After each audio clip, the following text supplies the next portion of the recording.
Hi guys, welcome back to my channel. Today's video we're in a different location. We are outside on my back patio under a covered area.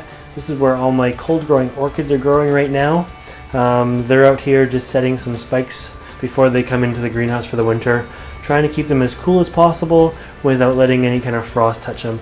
So this environment here now just adds a little bit more protection, and I thought I'd bring you guys in here because it's not an environment or not an area that you guys have seen before. Now, I'm filming this today. I have a new mic, so hopefully this mic is going to make it so that you're going to be able to hear me even when my back is turned and from a little bit further away, so I'll be able to come and go from the camera a little bit easier. But anyways, I want to start with this guy here. This is a Nobly Dendrobium, and you can see these little bumps right here, and right here, and right here, and hopefully right there. We are setting some bloom spikes for next spring, so hopefully it's got a good enough winter chill that some are coming out. It looks like another one is coming out right here. Won't be able to see that too much on camera, and another one right here. Now I'm going to do a separate video because I have two large Dendrobium noblies and I grew them in two completely different environments this year, and I want to be able to compare which one has done better, but that will be for a different video. But yeah, so that is what an early stage Nobly Dendrobium bloom spike looks like. So I'm going to hang this guy back up. And a number of you have been asking me about Cymbidiums this time of year as well. So I'm going to grab one of my Cymbidiums and just show you guys what a Cymbidium bloom spike looks like compared to what a Cymbidium growth looks like.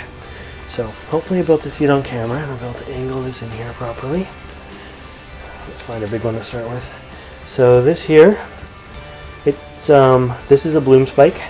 They're sharp, they're smooth, they're pointy, almost like a spear coming out of the edge of the pseudobulb. And in this particular case, they have more of a red tint to them as well. There's another new one at my fingertip there. Hopefully you guys can see that. And another new one right there. And there's actually another one there, and another one there, and another one there, and another one in there. But anyway, so the Cymbidium bloom spikes are going to be smooth, quite sharp looking, almost like a spear. We'll go back to this first one here because it's the biggest and will be the easiest to see on camera. But that is what a bloom spike will look like. Now new growth is going to look just like new growth. It's going to be more slender. It's going to be green. It's going to have the natural sort of leaves coming out of the top. So once you can see what the new bloom spike will look like, it's not that hard to be able to distinguish for future reference. If it looks like a new growth, it's probably a new growth. If it looks like a foreign object poking out of the Cymbidium, you have yourself a bloom spike. So these guys are probably they're gonna set spikes all winter now. This one will certainly be good to bring into the greenhouse now. It's got probably 8 or 10 spikes coming on it, so that's going to be a beautiful display. Not every year these orchids bloom exactly the same. I find it takes about 18 months to properly grow a pseudobulb. So it seems like every second year I have a really good year with each Cymbidium, and they alternate. Last year I had one that had 8 bloom spikes on it once. This year so far I only see 2 or 3 blooms on it for whatever reason. You know, it bloomed really well. It bloomed until late May last year, so it had a late start to its growth season.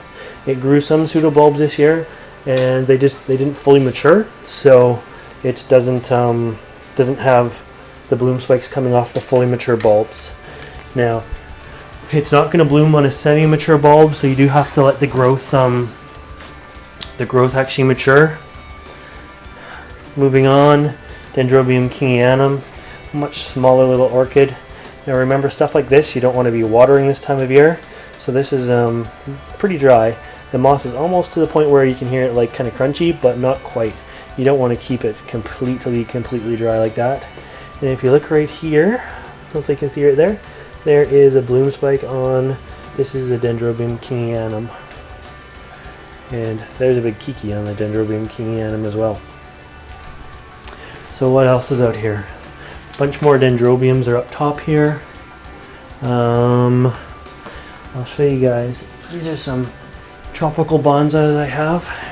They're getting ready to come in the house right now. I'm just making sure there's no slugs or anything in them. So this is a ficus tree. Quite a nice looking ficus as well. It's still full of oak leaves from being out in the yard. But anyways, yeah, keep those away from the frost. Tucked down here, there's a few Capensis sundews still. There are some blue poppies I'm trying this year. I haven't tried blue poppies before. I've been growing these by seed. So I don't know if you're familiar with the Himalayan blue poppy or not, but I have a few in the garden and then a few more over here. And yeah, so this is another grow area I have, and hopefully this mic allows me to be able to back up from the camera and actually talk to you guys from a distance like this. It's nice having this extra grow area. Can't see, but right off camera here is my hot tub, so I spend a lot of time out here. It's nice and sheltered. I can open up these panels here are retractable.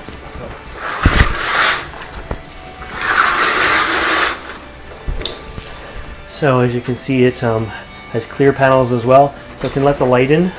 It does let the cold and the breeze in as well. It's they're not solid walls, as you can see from this gust of wind that we just had, but you know, it really does keep the frost out, and when the sun comes out it warms it up in here nicely. It's almost like a makeshift greenhouse. The back wall there in the summertime gets completely removed and you can see the house.